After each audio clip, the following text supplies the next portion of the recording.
From the New York Times, it's The Headlines. I'm Tracy Mumford. Today's Thursday, August 29th. Here's what we're covering. Israel's wide-scale raid in the West Bank this week appears to be the largest in over a year. Hundreds of troops went into the occupied territory, targeting what the Israeli military said are militant strongholds. In many past raids, Israel has gone into these places and left within a number of hours, but we're now speaking more than 24 hours since the start of this raid, and the Israeli forces are still on the ground. Adam Razgan covers Israel for The Times.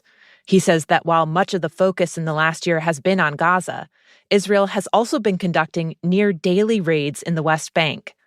Hundreds of Palestinians there have been killed, and thousands have been arrested on suspicion of being involved with armed groups.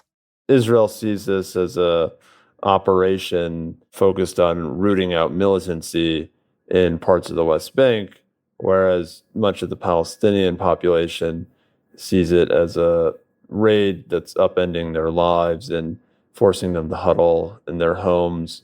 But we spoke to many people on the ground, and they spoke about hunkering down in their homes, fears of snipers on roofs nearby. At least the individuals that we spoke to hadn't been outside for the entirety of the day yesterday. An Israeli military spokesman said yesterday that the operation in the West Bank is in its, quote, first stages. So far, it's been concentrated in the cities of Jenin and Tulkarem. Israeli officials claim that more than 150 attacks against Israelis have originated from those areas in the past year.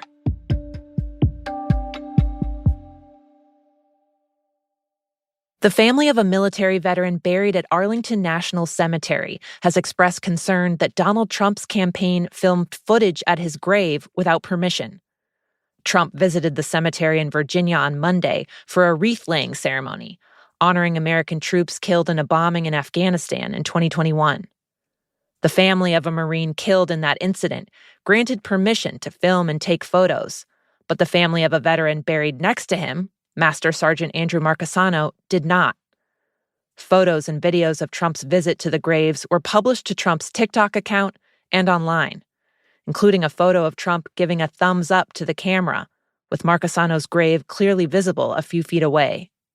Marchesano's sister told The Times she supports the family of the Marine who did grant permission, but said the cemetery told her Trump campaign staffers did not adhere to Arlington's rules.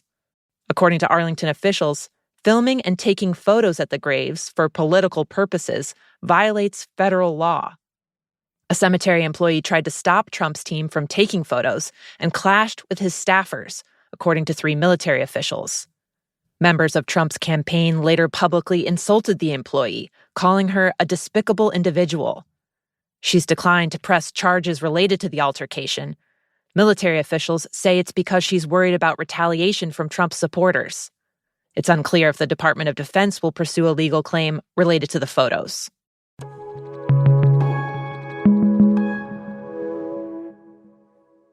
Tonight, Kamala Harris will give her first major interview since starting her campaign for the presidency. It'll be a joint appearance with her running mate, Tim Walz. The question of if and when she'd do an interview has been hanging over her campaign. She hasn't really interacted with reporters in unscripted settings since jumping into the race last month. And her critics, especially Trump, have repeatedly asked why she hasn't opened herself up to questions. The interview will be taped this afternoon and air on CNN at 9 p.m. Eastern. President Biden's plan to wipe out student loan debt for millions of Americans hit another roadblock yesterday, when the Supreme Court upheld a temporary pause on the SAVE program. The program is one of the newer piecemeal efforts by the Biden administration to forgive student loans after his initial broad push to cancel $400 billion in debt was struck down by the court last year. SAVE would have cut required monthly payments in half for many borrowers and offered a faster path to erase some of the debt completely. But a group of Republican-led states have been trying to block the effort, arguing that the plan is too expensive and that it should have been approved by Congress. For now, the 8 million borrowers enrolled in SAVE will stay in limbo. Their repayments have been paused, and they're not being charged interest while the fight over the program continues in court. Yesterday in California, lawmakers overwhelmingly approved a new law regulating artificial intelligence. Since many of the biggest AI companies are based in the state, the legislation could effectively set a national standard for regulating the technology. Among other requirements, the bill mandates safety testing of AI tech before it can be released to the public, requires companies to have a way to quickly shut down a system, like an off switch, and lets the state sue companies if their tech causes serious harm like mass property damage or death. The bill has created warring camps of those who support it and those who oppose it. Cecilia Kong covers AI policy for The Times and has been reporting on the intense disagreements in the state about whether the bill should be signed into law.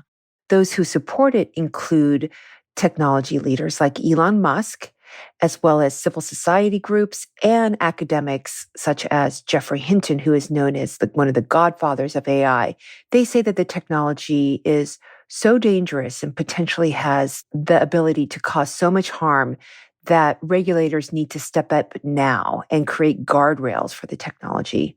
Then you have those who oppose it, which include companies like OpenAI, Meta, and Google, who say it's way too early in the progress of artificial intelligence to try to put straps of regulation on how the technology is created, and that creating such regulations can impede innovation and also really deter and hurt the U.S.'s lead on the development of artificial intelligence globally.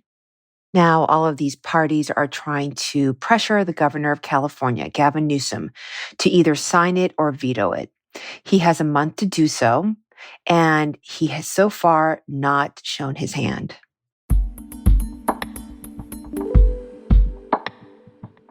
And finally, the night sky in Paris, France, approaching midnight there, lit up with the cauldron once again.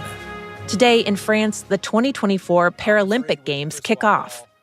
More than 4,000 athletes are set to compete in front of the Eiffel Tower, Versailles, and other iconic sites that were the backdrop of the Olympic Games earlier this summer.